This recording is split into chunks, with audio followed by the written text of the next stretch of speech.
சத்த வணக்கம். எங்க இயக்குனர் லிங்குசாமி அண்ணன் அவர்களுக்கு ஹைகோ வணக்கம். வேடியப்பன் அவர்களுக்கு தமிழ் வணக்கம். அக்ஷயா அவர்களுக்கு பாச வணக்கம். மேடைக்கு மேலே இருந்து பட்ட பகலிலும் வெளிச்சம் வீசும் எங்க அக்கா வெண்ணிலா அவர்களுக்கு வெளிச்ச வணக்கம். அவங்கள மேல அமர வைத்து முழு நிகழ்ச்சியும் நின்று கொண்டே ரசிக்கும் முருகேசனுக்கு காதல் வணக்கம். எங்களையெல்லாம் மேடைக்கு மேல அமர வைத்து விட்டு அழகு பார்க்கக்கூடிய எங்கள் குடும்பத்தை சார்ந்த வீரபாண்டியன், அலி பாத்திமா, கிருஷ்ணன், முருகேஷ், ரவி சுப்பிரமணியன், ஆதிரா முல்லை, மஞ்சுளா, புனித ஜோதி தோழர், ராமகுரு, யூனிவர்சல் ஷாஜகான், இன்னும் இந்த பட்டியலில் பெயர் குறிப்பிட மறந்த அத்தனை கவிதை ரசிகர்களுக்கும் ஒரு கவிதை ரசிகனின் வணக்கத்தை சொல்லி, நான் அமைச்சரெல்லாம் இங்க வரல. 5 ஆண்டுகளுக்கு முன்பு அங்க நின்று அவுட்ஸ்டாண்டிங் ஸ்டூடெண்டா பார்வையாளராக வந்தேன். 4 ஆண்டுகளுக்கு முன்பு நடுவுல இடம் கிடைத்த ஒரு வாசகனாக வந்தேன். 3 ஆண்டுகளுக்கு முன்பு உங்களுக்கு கொஞ்சம் தெரிய ஆரம்பித்த ஒரு ஊடகவியலாளராக வந்தேன். 2 ஆண்டுகள் முன்பு இந்த மேடையின் தொகுப்பாளனாக வந்தேன். அந்த நிகழ்ச்சியில் முருகேஷ் அண்ணன் சொன்னார், இவர் பேசுவதை பார்த்தால் அடுத்த ஆண்டு கவிஞராகி விடுவார் என்ற. ஜஸ்ட் மிஸ் அமைச்சராகிவிட்டேன். யோசிச்சு பார்க்கிற அந்த ஜர்னி. யார் நல்ல கவிஞர்? நல்ல கவிதைகளை எழுதுபவர் மட்டுமல்ல, நல்ல கவிஞர்களை உருவாக்குபவர் தான் சிறந்த கவிஞர். ஐயா அப்துல் ரஹ்மான் ஆக சிறந்த கவிஞர், தமிழினத்தினுடைய பொக்கிஷம். அவர் மறையல. நீங்க பேசுற ஒவ்வொருத்தருடைய பேச்சிலையும் அப்படியே அவர் நிழல் வருது. நீங்க ஒரு வரி சொல்லும் போது, ஒரு சொல் சொல்லும் போது டக்குன்னு அந்த ஒயிட் அண்ட் ஒயிட்ல அந்த ஒரு வெளிச்சமா கண்ணாடி குடுவைக்குள்ள ஒரு பார்வை வருமே, அது வருது. யாரோ ஒருத்தர் ஒரு நல்ல கவிதையை சொல்லி ரசிக்கும் போது கீழே இருந்து அருமை, சூப்பர் அப்படின்னு ஒண்ணு வருது இல்ல, அந்த ரசனைக்குள்ளால அவரினுடைய அந்த எழுத்தில் இருக்கிற காத்திரமும் மென்மையும் ஒன்றாக இருக்கக்கூடிய அந்த ரசவாதம் வருது. இந்த அரங்கம் அப்துல் ரஹ்மான் ஐயா அவர்களின் பேரில் ஒரு கவிதை தலைமுறையை பிரசவம் பார்த்திருக்கிற அரங்கம். இந்த தலைப்பிரசவம் முடித்த அத்தனை கவிஞர்களுக்கும் ஒரு அரங்கம் நிறைந்த கைத்தட்டல நம்ம தரணும். பாராட்டுக்கள்.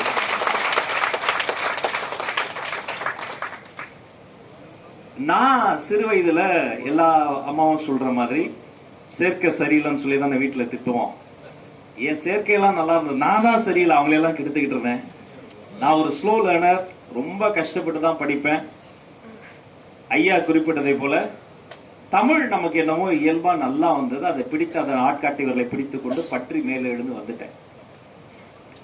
அப்படி வளரும் வயதில் ஒரு குறிப்பிட்ட காலத்துல வன்முறையின் மீது பெரிய நாட்டம்.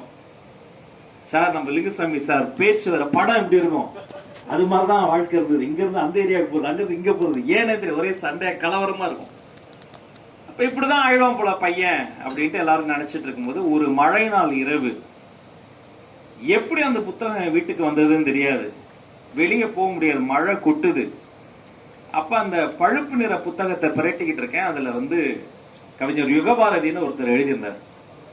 அதுல போட்டிருந்தது, அவரு 19 வயதுல இந்த புத்தகத்தை எழுதி ஒரு சிறந்த நூலுக்கான மாநில பரிசு வாங்கினது அதுல போட்டிருந்தா. நான் 19 வயசுல ஒரு பையன் எழுதி மாநில அளவுல பரிசு அப்படின்னு பிரட்டி பாக்குறேன். அப்பதான் எங்க அம்மா கிட்ட சத்தம் போட்டுட்டு சண்டை போட்டுட்டு, அந்த வாலிப வயசுல இருக்கும்ல, அப்பா அம்மா கிட்ட சண்டை போட்டு வந்தேன். அது ஒரு வரி வருது. அந்த ஒவ்வொரு வரியும் படிக்க படிக்க ஏன் தெரியல என்னுடைய நெஞ்சம் பதறுது. விரைந்து செல்லும் பேருந்தில், பஸ் வேகமா போயிட்டு இருக்கு, விஷுவல் பாருங்க. விரைந்து செல்லும் பேருந்தில் விடாத குழந்தை அழ. பஸ்ல குழந்தை அழுதுகிட்டே இருக்கு. எல்லாருக்கும் எவ்வளவு டென்ஷனா இருக்கு. என்னடா இது, நைட் நேரம் குழந்தை அழுகுது. எல்லாரும் திரும்பி திரும்பி பார்ப்பாங்க. குழந்தைய வாண்டடா சில பேர் சமாதானம் சொல்லுவாங்க, சில பேர் எரிச்சல் அடைவாங்க. விரைந்து செல்லும் பேருந்தில் விடாத குழந்தை அல்ல,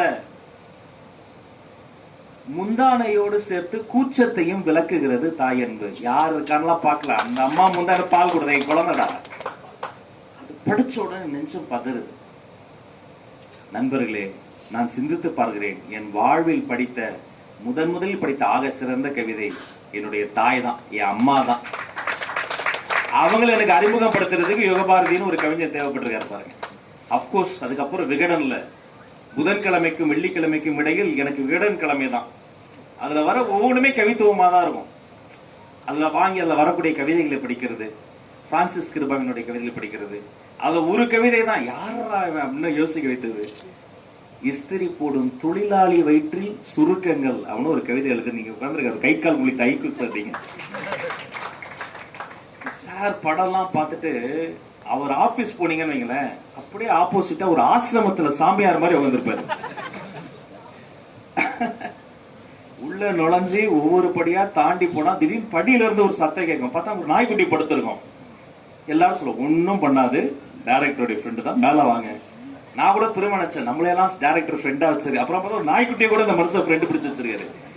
மேல போனோட அவ்வளவு அமைதியான அசிஸ்டன்ட் டைரக்டர்ஸ் எங்கேயுமே பார்க்க முடியாது. அளந்து தான் நடப்பாங்க. வாங்க உட்காருங்க, சார் வர சொல்லியிருந்தாரு. அவர் சொன்னாதானப்பா நான் வருவேன்.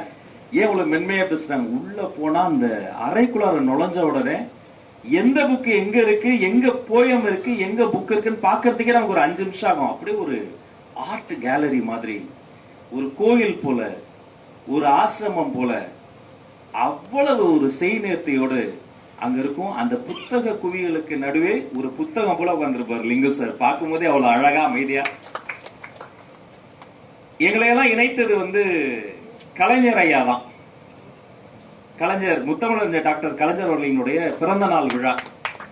அப்ப அவருக்கு பிறந்த நாள் விழா எடுக்கணும்னு நாங்க தமிழ் காதலர்கள்லாம் ஒன்றா கூடும்போது கிட்டத்தட்ட 1-2 மாசம் சார் எத்தனை டிஸ்கஷன்ஸ், எத்தனை சிந்தனைகள், எத்தனை சண்டைகள்,